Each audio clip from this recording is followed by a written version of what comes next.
आज का दिवस बाबा साहब आम्बेडकर, डॉक्टर राजेंद्र प्रसाद जैसे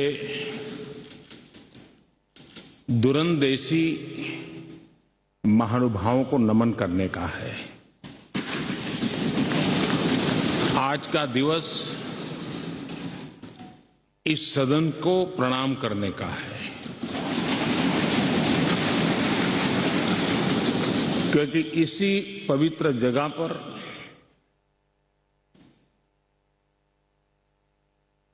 महीनों तक भारत के विद्वज्जनों ने,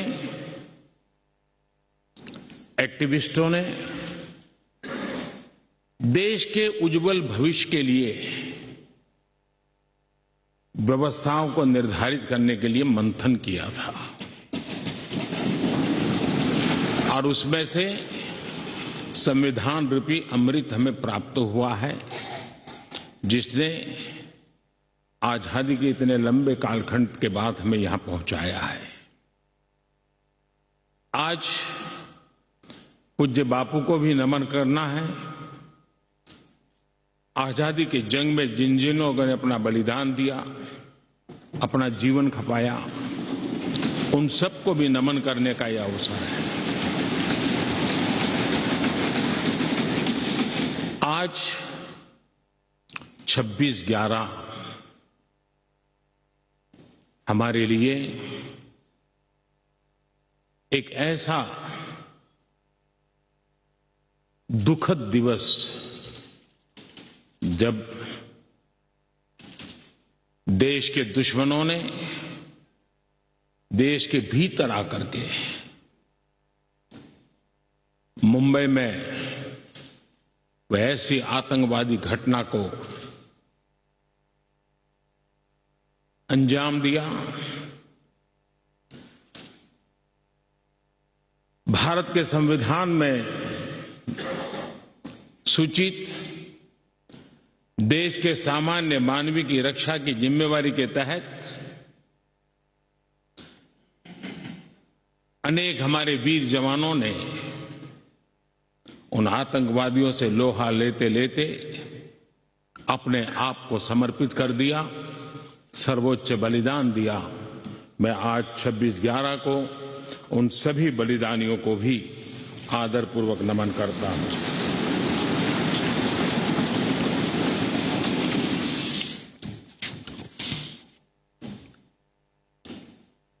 आदरणीय महानुभाव,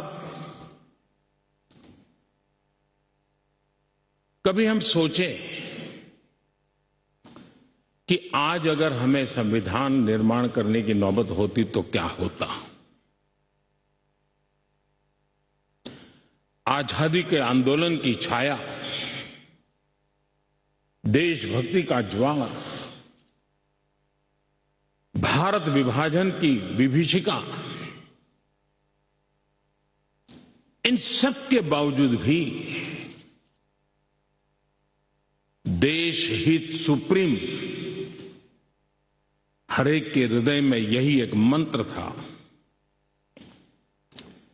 विविधताओं से भरा हुआ देश, अनेक भाषाएं, अनेक बोलियां, अनेक पंथ, अनेक राजे रजवाड़े, इन सब के बावजूद भी संविधान के माध्यम से पूरे देश को एक बंधन में बांध करके आगे बढ़ाने की योजना बनाना, आज के संदर्भ में देखें तो पता नहीं संविधान का एक पेज भी हम पूरा कर पाते, क्योंकि नेशन फर्स्ट कालक्रम से राजनीति ने उस पर इतना प्रभाव पैदा कर दिया है कि देश हित भी कभी कभी पीछे छूट जाता है। ये उन महानुभावों को प्रणाम इसलिए करना चाहूंगा क्योंकि उनके भी अपने विचार होंगे, उनके विचारों की भी धारा होगी, उस धारा में धार भी होगी, लेकिन फिर भी राष्ट्रहित सुप्रीम होने के नाते सबने मिल बैठ करके एक संविधान दिया।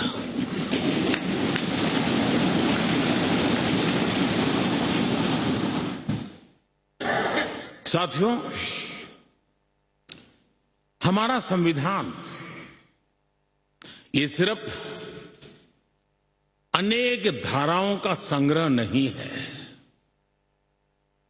हमारा संविधान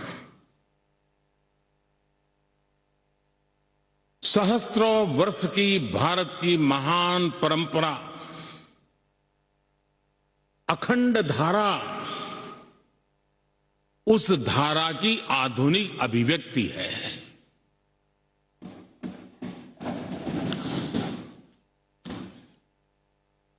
और इसलिए हमारे लिए लेटर एंड स्पिरिट में संविधान के प्रति समर्पण, और जब हम इस संवैधानिक व्यवस्था से जनप्रतिनिधि के रूप में ग्राम पंचायत से लेकर के संसद तक जो भी दायित्व निभाते हैं, हमें संविधान के लेटर एंड स्पिरिट को समर्पित भाव से ही हमें अपने आप को हमेशा सज्ज रखना होगा। अब जब ये करते हैं तो संविधान की भावनाओं को कहां चोट पहुंच रही है, उसको भी हम नजरअंदाज नहीं कर सकते हैं। और इसलिए इस संविधान दिवस को हमें इसलिए भी मनाना चाहिए कि हम जो कुछ भी कर रहे हैं वो संविधान के प्रकाश में सही है कि गलत है, हमारा रास्ता सही है कि गलत है। हर वर्ष संविधान दिवस बनाकर के हमने अपने आप को मूल्यांकन करना चाहिए। अच्छा होता देश आजाद होने के बाद 26 जनवरी प्रजासत्ताक पर्व की शुरुआत होने के बाद हमें 26 नवंबर को संविधान दिवस के रूप में देश में मनाने की परंपरा बनानी चाहिए थी,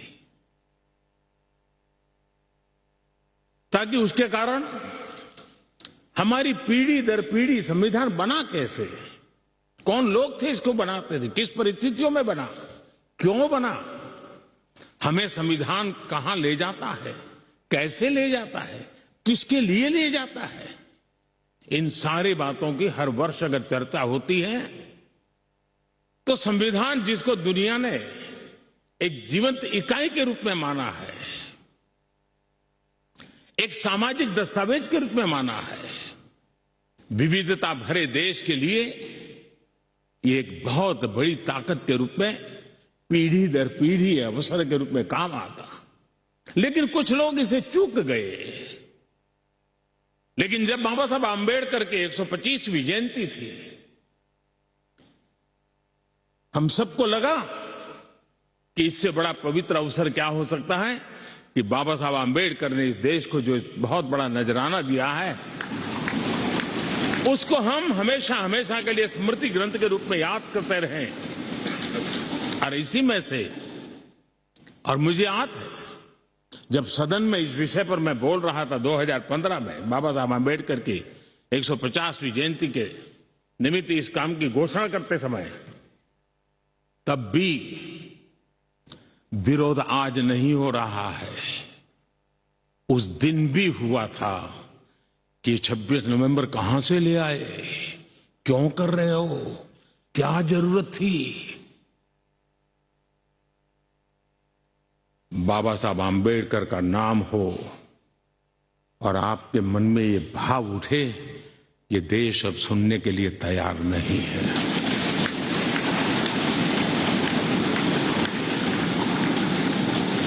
और आज अब भी बड़ा दिल रख करके खुले मन से बाबा साहब आंबेडकर जैसे मनीषियों ने देश को जो दिया है इसका पुण्य स्मरण करने की तैयारी ना होना, ये भी एक चिंता का विषय है। साथियों, भारत एक संवैधानिक लोकतांत्रिक परंपरा है। राजनीतिक दलों का अपना एक अहम महत्व है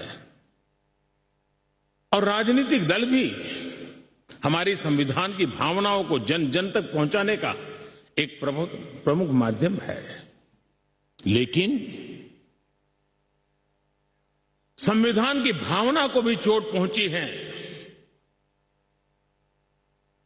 संविधान के एक एक धारा को भी चोट पहुंची है जब राजनीतिक दल अपने आप में अपना लोकतांत्रिक कैरेक्टर खो देते हैं। जो दल स्वयं लोकतांत्रिक कैरेक्टर खो चुके हो, वो लोकतंत्र की रक्षा कैसे कर सकते हैं?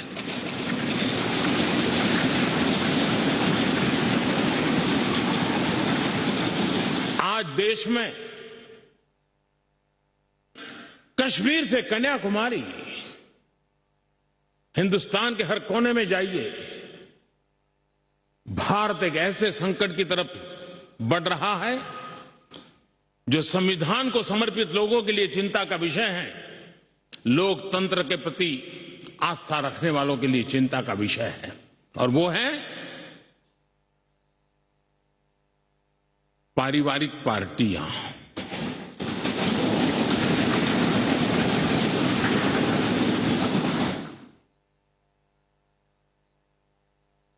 राजनीतिक दल,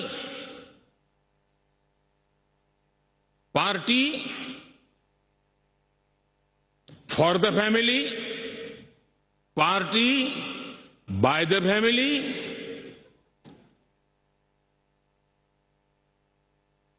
अब आगे कहने की जरूरत मुझे नहीं लगती है।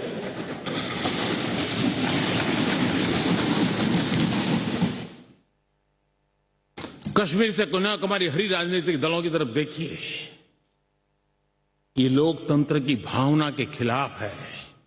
संविधान हमें जो कहता है उसके विपरीत है। और जब मैं ये कहता हूं कि पारिवारिक पार्टियां, इसका मतलब मैं ये नहीं करता हूं कि एक परिवार में से एक से अधिक लोग राजनीति में ना आए।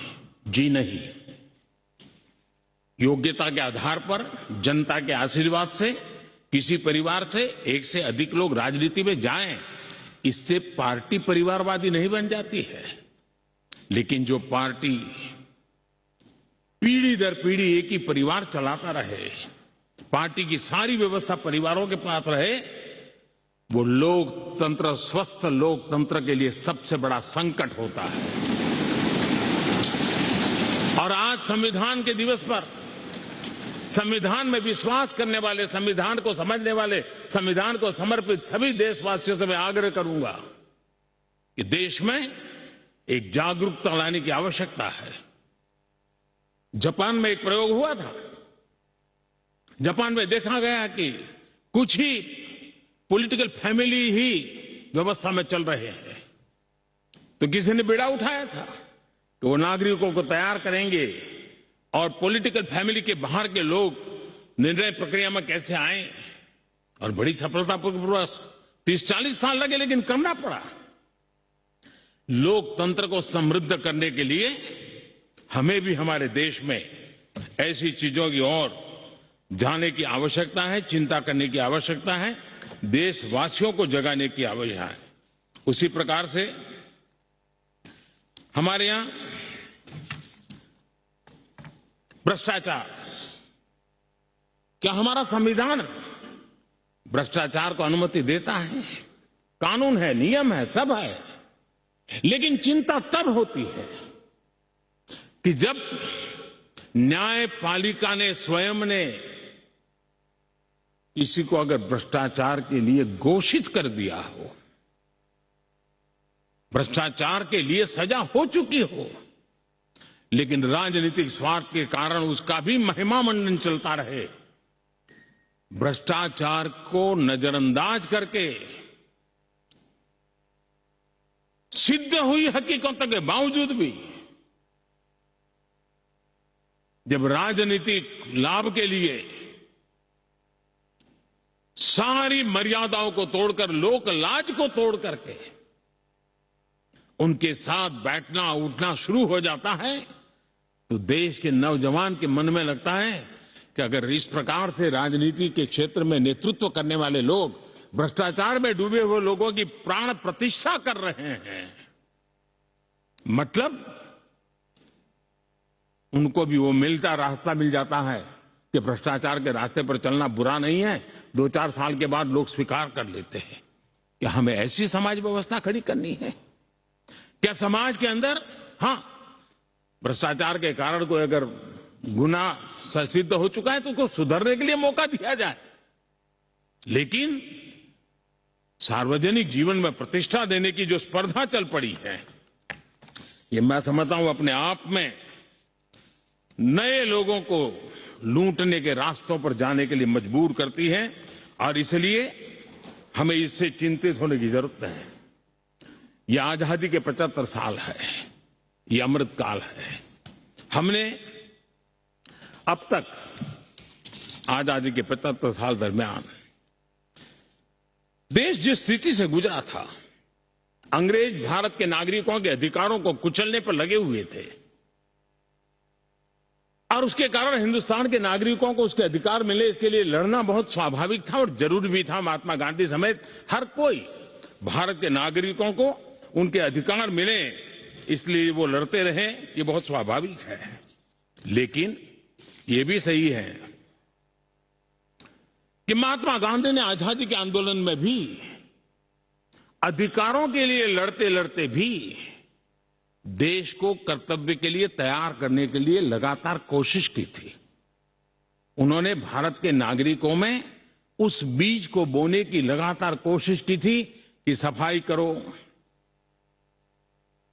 प्रौढ़ शिक्षा करो, नारी सम्मान करो, नारी गौरव करो, नारी को एम्पावर करो, खादी पहनो, स्वदेशी का विचार, आत्मनिर्भर भारत का विचार, कर्तव्यों की तरफ महात्मा गांधी लगातार देश को तैयार करते रहे। लेकिन आजादी के बाद महात्मा गांधी ने जो कर्तव्य के बीज बोए थे, वो आजादी के बाद वटवृक्ष बन जाने चाहिए थे, लेकिन दुर्भाग्य से शासन व्यवस्था ऐसी बनी कि उसने अधिकार अधिकार अधिकार के ही बातें करके लोगों को एक ऐसी अवस्था में रखा कि हम हैं तो आपके अधिकार पूरे होंगे। अच्छा होता देश आजाद होने के बाद कर्तव्य पर बल दिया गया होता तो अधिकारों की अपने आप रक्षा होती।